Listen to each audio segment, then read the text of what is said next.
So, I think enough time has finally passed. We've all had enough time to digest Pink Friday too. We've definitely had enough time to digest Pink Friday. I think the time has finally come to compare the two albums. Now, when Pink Friday 2 initially dropped, it was met with quite a bit of mixed reviews. Many listeners did love Pink Friday 2 from their initial listen and claimed it was some of Nicki's best work.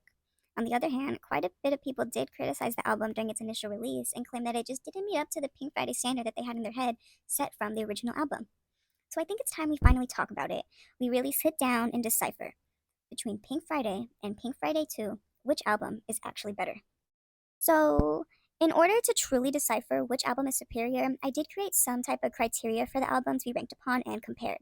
The criteria I used to make my ultimate decision were the overall cohesiveness of the album, the quality of the album's production, which album had better singles, which album had better bars and lyrics, and finally, which album possesses more replay value and overall is just a more enjoyable album. Personally, of course, I do want to take a second to reiterate that this is, of course, just my opinion. You are 100% entitled to yours between the two albums. This is just a friendly discussion and comparison between the two. So you feel free to share your opinion in the comments. All right. So, so the first thing we have here on the docket is the overall cohesion of the two albums. Now, I'm not gonna lie, I think many of us know Nicki Minaj is not the strongest when it comes to her album cohesion. I think this is evident with the first Pink Friday. In my opinion, it does kind of jump from sound and topic quite a bit. She'll have an extremely personal track, such as Save Me, sandwiched between two more commercially pop sounding tracks like Fly and Moment for Life. And then she doesn't really revisit the personal theme of her tracks until 3 songs later with Here I Am. To be honest, some of the songs in this album do feel like they should be reordered just a little bit.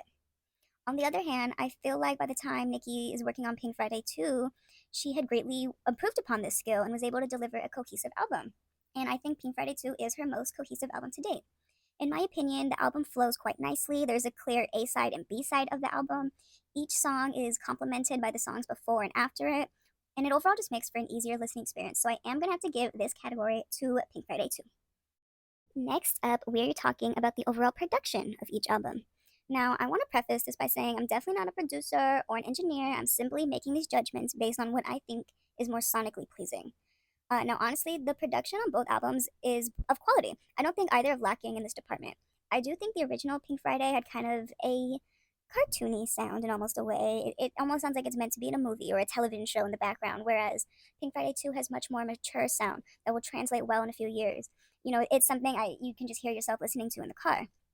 There's quite a bit of sampling featured on the sequel album, but I do think the production of these tracks, especially songs like Pink Friday Girls, still honors the sound that we know and love from Nicki.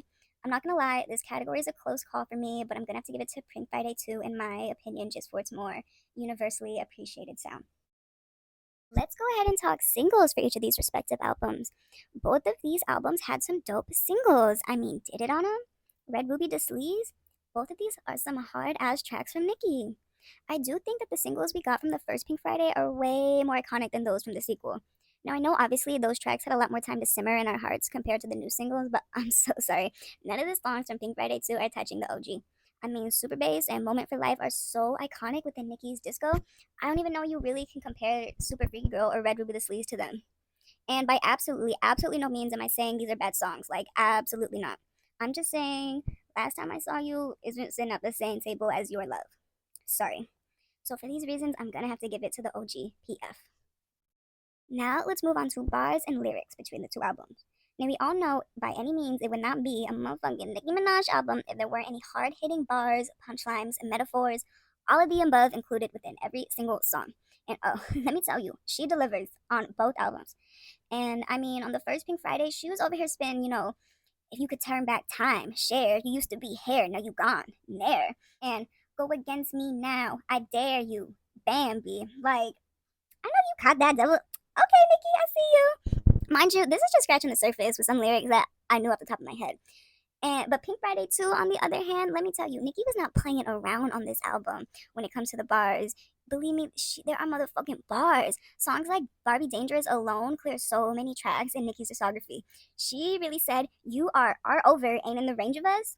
And Queen of this Rap Ish is Bohemian on one track. Like, that's crazy. Mind you, these are just lyrics, again, that just popped on the top of my dome.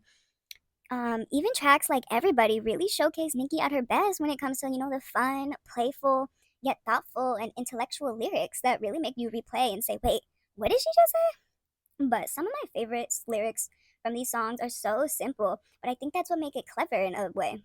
I particularly enjoy Washing Bitches Bath and Body and Another Year, Another Vince Lombardi. The double entendres, the wordplay, it all just flows so effortlessly from Nicki on Pink Friday too. So I am gonna have to give it to Pink Friday too when it comes to the bars. The last category that we have here is the replay value and the overall enjoyment of each album.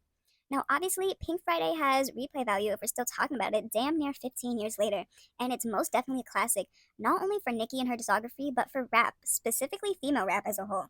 I mean, this album set the bar for female rappers that were to follow Nicki, and I don't think many have really been able to follow since. Now, while Pink Friday 2 is still a relatively new album, the replay value is definitely there. I mean, it's still doing well in the charts, it's breaking records every single day, so, people are definitely listening to this album. As I said before, it's still new in Nicki's discography, but it's definitely growing very comfortable in many people's hearts. I actually did a poll on my Twitter. Side note, shout out to everyone here from my Twitter. Hi! And I asked between the two, which did you prefer? And surprisingly, Pink Friday 2 was leading by a landslide. I actually genuinely thought it was going to be a lot closer, but the people have spoken and generally find Pink Friday 2 to be more enjoyable. So I'm obviously going to have to give this round to Pink Friday 2. Overall, I think there's a clear winner here. I'm going to have to give the crown to Pink Friday 2. Overall, I find both of these albums to be classics for Nicki.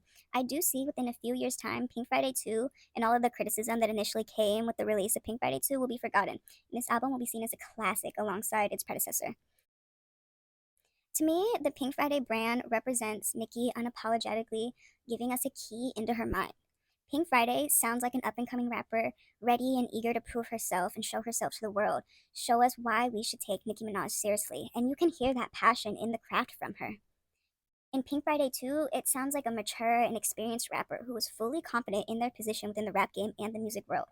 It sounds like someone who knows they are the queen of rap. On this album, you can hear and feel Nicki's confidence on every single track.